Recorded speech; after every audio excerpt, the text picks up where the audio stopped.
Target Tujuan Pembangunan Berkelanjutan TPB atau Sustainable Development Goals SDGs. Khususnya tujuan SDG 1 adalah pengentasan kemiskinan dan tujuan SDG 2 adalah mengakhiri kelaparan melalui ketahanan pangan, perbaikan gizi dan sistem pertanian berkelanjutan. Sejalan dengan itu amanat Undang-Undang Nomor 18 Tahun 2012 tentang Pangan Pasal 55 bahwa pemerintah berkewajiban melakukan stabilisasi pasokan dan harga pangan di tingkat produsen dan konsumen.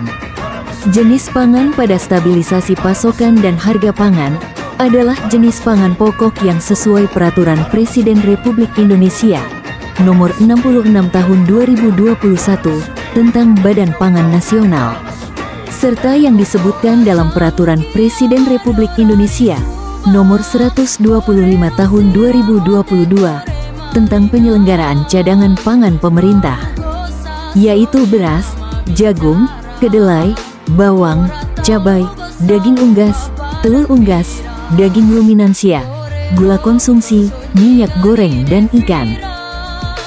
Upaya stabilisasi pasokan dan harga pangan di Provinsi Maluku Utara sejauh ini telah dilaksanakan baik provinsi maupun kabupaten kota, namun belum optimal secara komprehensif, sehingga perlu dioptimalkan dan butuh terobosan dan inovasi baru.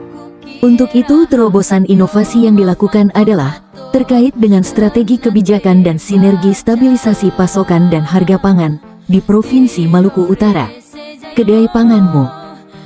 Penjaringan ide gagasan dilakukan melalui Focus Group Discussion (FGD) dengan tim internal maupun tim eksternal stakeholder yang menghasilkan solusi yang telah dilaksanakan, yaitu 1. Peraturan Gubernur tentang Stabilisasi Pasokan dan Harga Pangan. 2. Terjalinnya kerjasama antar daerah (KAD).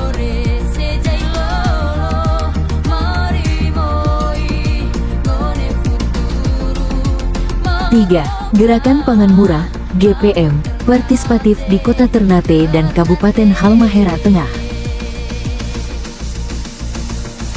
4. Pemantauan pasokan dan harga pangan secara terpadu di Kota Ternate dan Halmahera Tengah.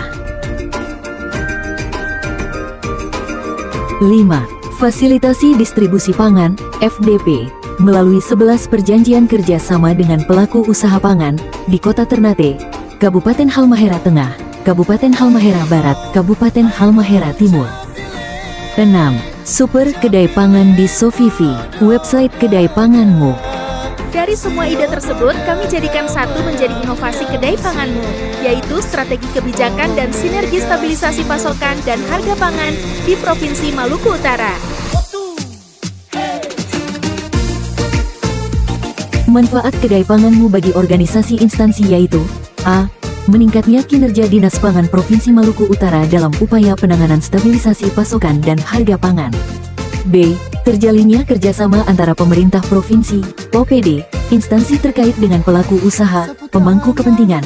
C. Pengembangan sistem informasi terpadu, website Kedai Panganmu. D. Terwujudnya optimalisasi pelaksanaan fasilitasi distribusi pangan, gerakan pangan murah, GPM, partisipatif, dan pemantauan stok dan harga pangan secara terpadu. E. Tersedianya super kedai pangan di Sofivi, ibu kota Provinsi Maluku Utara.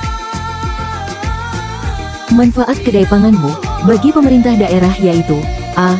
Kemudahan TPID dalam mengambil langkah aktif dalam upaya penanganan inflasi harga pangan. B. Terjalinnya sinergitas, koordinasi dan komunikasi intensif dalam upaya pengendalian pasokan dan harga pangan. C. Meningkatnya kinerja pengendalian inflasi daerah. Manfaat Kedai Panganmu bagi masyarakat yaitu: A. Peningkatan pendapatan dan daya beli masyarakat. B. Terciptanya kondisi iklim perdagangan yang kondusif, serta pasokan dan harga pangan yang stabil. Dampak yang diharapkan dari gerakan Kedai Panganmu adalah peningkatan daya beli dan keterjangkauan harga pangan bagi konsumen, tersedianya pangan yang beragam, bergizi seimbang, dan aman yang diakses terjangkau, sehingga dapat juga mencegah stunting. Adanya peningkatan kinerja pengendalian inflasi di daerah.